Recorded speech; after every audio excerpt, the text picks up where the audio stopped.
Hi hello வணக்கம், welcome to life story time. Video like பண்ணுங்க, நம்ம சேனலை சப்ஸ்கிரைப் பண்ணிக்கோங்க. போன வீடியோவில் இதை நான் முடிச்சிருப்பேன் அப்படின்னா, ஹீரோயின் காரில் இருந்து இறங்க ஹீரோ கொடையை பிடிச்சிட்டு நிற்கிறான்.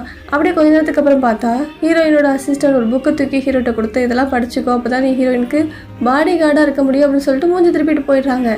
ஹீரோயின் ஆஃபீஸில் இருக்க மற்ற எல்லாருமே சே இவ்வளோ அழகான பாடி கார்டு அப்படிங்கிற மாதிரி சைட் அடிச்சிட்டு இருக்காங்க. அப்படி நைட்டு வேலையெல்லாம் முடிஞ்சு ஹீரோயின் போயிட்டு இருக்கும்போது ஹீரோயின் கேட்குறா, ஆமாம் என்ன போன வேகத்தில் திரும்பி வந்துட்ட பாடி கார்டு வேலைக்கு அப்படின்னு கேட்குறா. ஆமாம் நீ மட்டும் என்ன, நீ என்ன எப்படி சீக்கிரமாக மன்னிச்ச அப்படின்னு ஹீரோ கேட்குறான். இப்போ சொல்லு, நிஜமாவே நீ யார், உண்மையாகவே உன்னோட வயசு என்ன அப்படின்னு ஹீரோயின் கேட்குறா. என்னோட வயசு 200, ஆனால் நான் பிறக்கும்போது மனுஷனாக தான் பிறந்தேன், எப்போ டீமனாக மாறினேன்னு எனக்கு தெரியாது அப்படின்னு ஹீரோ சொல்கிறான். ஓ, எப்போ பார்த்தாலும் மனுஷங்க மானங்கட்டவங்கன்னு திட்டுவேன், அப்போ நீயும் அப்படி மானங்கட்ட மனுஷனாக தான் பிறந்தியா? எனக்கு தெரிஞ்சு நீ மனுஷனோட கேரக்டரே அரக்கத்தனமாக தான் இருந்திருப்ப, அதனால தான் உன்னை டீமனுக்கு செலக்ட் பண்ணியிருப்பாங்களா இருக்கும் அப்படின்னு ஹீரோயின் கிண்டல் பண்ணிட்டு வரா. ஹீரோவோ நான் யாருன்னு தெரியுமா, என் ஊர் என்ன தெரியுமா, பேர் என்ன தெரியுமா அப்படின்னு பெருமை பேசிகிட்டு இருக்கான். ஹீரோயின் அவளோட பாட்டிக்கு ஃபோன் பண்ணி பார்க்குறா, ஃபோனே எடுக்கல.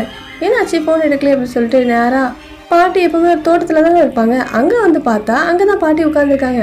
பாட்டி இங்கே என்ன பண்ணுறீங்க அப்படின்னு சொல்லிட்டு ஹீரோயின் போய் தொட்டா அவங்க அப்படியே சரிஞ்சு விழுறாங்க, அவங்க இறந்து போயிட்டாங்க. ஹீரோயினால் அதை ஏற்றுக்கவே முடியல.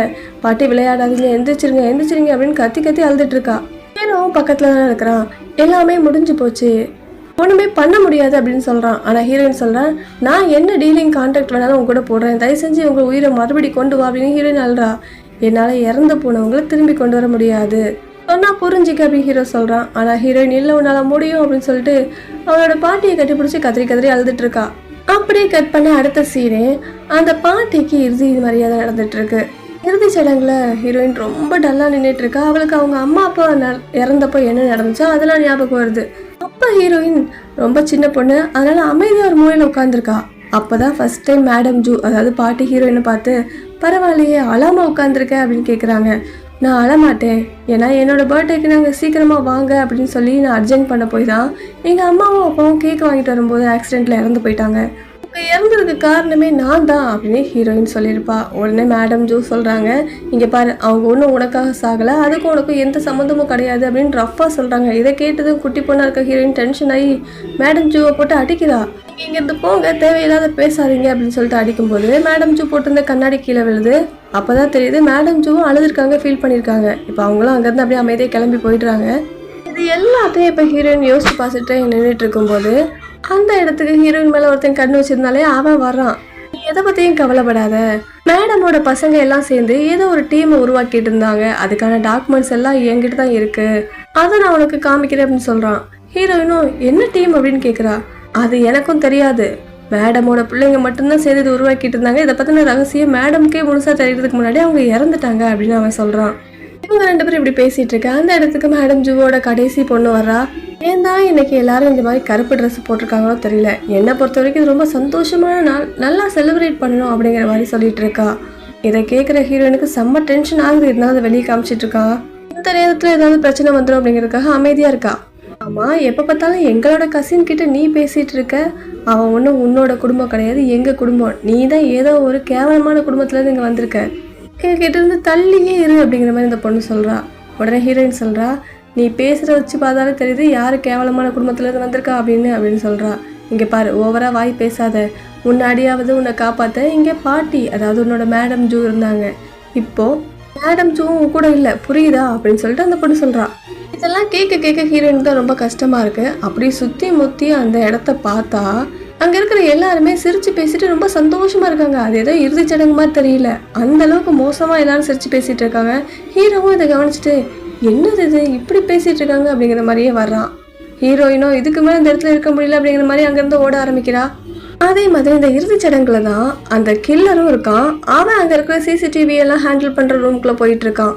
அந்த பக்கம் ஹீரோயினும் அழுதுகிட்டே அந்த பாட்டி எப்போவுமே தோட்டத்தில் வளர்த்துட்டு இருப்பாங்களே செடியெல்லாம், அந்த இடத்துக்கு போகிறா. அங்கே பாட்டி கூட சின்ன வயசுலேருந்து இருந்த எல்லா ஞாபகமும் ஹீரோயினுக்கு வந்துட்டு இருக்கு. அப்போ இங்கே இன்னொருத்தர் உள்ள வரான். அது யாருன்னு பார்த்தா அந்த பாட்டியோட முதல் பேரை வரும்போதே சிகரெட் எடுத்துட்டு சிகரெட் குடிக்கிறதுக்கு வர்றான். ஹீரோயின் சொல்கிறா, இங்கே பாரு இங்கே சிகரெட் அடிக்காது, அது மேடம் ஜூக்கு பிடிக்காதுன்னு சொல்கிறா. ஆனால் அவன் சொல்கிறான், இன்னைக்கு எனக்கு சந்தோஷமான நாள், நான் கண்டிப்பாக சிகரெட் அடிச்சு தருவேன்னு சொல்கிறதும் ஹீரோயின் டென்ஷன் ஆகி கத்திட்டு இருக்கா. உடனே பாட்டியோட பேருனும் ஹீரோயின் பக்கத்தில் வந்து என்ன உன்னை காப்பாற்ற இங்கே எங்கள் பாட்டி இல்லைங்கிறது மறந்து போச்சா உனக்கு அப்படின்னு அவகிட்ட வரான். அந்த இடத்துக்கு கரெக்டாக ஹீரோ வந்துடுறான். என்னப்பா நான் வேணா உனக்கு கம்பெனி கொடுக்கட்டா, சரக்கு அடிக்கலாமா அப்படின்னு ஹீரோ கேட்குறான். நீ யாரு? இவளுக்கு பாடி கார்டா? அதான் அவளை மாதிரியே திமிரா பேசுற அப்படின்னு அந்த பேரை சொல்றான். ஹீரோ, நான் இன்னைக்கு பாடி கார்டு கிடையாது, லீவ் போட்டிருக்கேன், என்ன சரக்கு அடிக்கலாமா அப்படின்னு கேட்க அந்த பேரங்காரனும் டென்ஷன் ஆகி அங்கேருந்து போகலாம் அப்படின்னு போறான். அப்போ ஹீரோ டக்குன்னு ஹீரோயின் கையை பிடிக்கிறான். அந்த பேரங்காரன் அங்க இருக்க ஒரு கதவை திறந்துருப்பான். ஆனா அது வேகமா வந்து அவன் முகத்திலே டப்புன்னு அடிச்சிடும். இதை பார்த்துட்டு ஹீரோயின் சிரிச்சிட்டா. ஹீரோயினுக்கு புரியுது இவன் தான் அவன் பவரை யூஸ் பண்ணி இதை பண்ணியிருக்கான் அப்படின்னு. அதுக்கப்புறம் ஹீரோயினும் அப்படி ரொம்ப சேடா அமைதியா போய் உட்காந்துடுறா. இறந்து போனவங்களோட குடும்பத்தை சேர்ந்தவங்க மட்டும் ஒயிட் கலர்லயும் மற்றவங்க எல்லாரையும் பிளாக் கலர்ல ட்ரெஸ் பண்றாங்கல்ல, அதுக்கான அர்த்தம் உனக்கு தெரியுமா அப்படின்னு ஹீரோ கேட்குறான். ஹீரோயினும் தெரியாது அப்படின்னு சொல்றா. ஏன் தெரியுமா? இறந்து போனவங்களுக்கு தான் குடும்பம் எது அப்படிங்கிறது தெரியணும் அப்படிங்கிறதுக்காக தான் அவங்க மட்டும் தனியா ஒயிட் கலர்ல ட்ரெஸ் போடுவாங்க. அப்பதான் அவங்க வந்து பார்ப்பாங்க அப்படின்னு ஹீரோ சொல்றான். உடனே ஹீரோயின் சொல்றா, அப்படின்னா என்னோட பாட்டிக்கு அவங்களோட குடும்பம் எதுன்னு தெரிஞ்சிருக்காதுல்ல, நான் தப்பான கலர்ல ட்ரெஸ் போட்டுட்டேன்ல அப்படின்னு ஹீரோயின் ஃபீல் பண்ணிட்டு இருக்கா. ஹீரோ மெதுவா ஹீரோயின் பக்கத்துல வந்து அவ ஷோல்டர்ல கை வச்சு அடுத்த செகண்ட் ஹீரோயினோட ட்ரெஸ் கலர் அப்படி ஒயிட்டா சேஞ்ச் ஆகுது. அது மட்டும் இல்லாம ஹீரோயின் கிட்ட ஒரு பட்டர்ஃப்ளை பறந்து வந்து அவள் கையில் உட்காருது. இதை பார்க்கும்போது ஹீரோயினுக்கு அவளோட பாட்டியே பக்கத்தில் வந்து உட்கார்ந்த மாதிரி ஒரு ஃபீல் ஆகுது. ரொம்ப தேங்க்ஸ் மேடம் ஜூ, இப்போ என்கிட்ட வந்ததுக்கும் 17 வருஷத்துக்கு முன்னாடியே வந்து என்னை தத்தெடுத்து வளர்த்ததுக்கும் ரொம்ப நன்றி. அடுத்த ஜென்மத்திலையும் நம்ம ஒன்றா இருந்தோம் அப்படின்னா கண்டிப்பாக உங்களை இதை விட நல்லா பார்த்துப்பேன் அப்படின்னு ஹீரோயின் சொல்லிட்டு இருக்கா. இப்போ அப்படியே கட் பண்ணி அடுத்த சீனை காமிச்சா பாட்டியை போஸ்ட்மார்ட்டம் பண்ணி அதோட ரிப்போர்ட்டை எடுத்துகிட்டு வந்து உட்காந்துருக்காங்க அந்த டிடெக்டிவ்ஸ் எல்லாம்.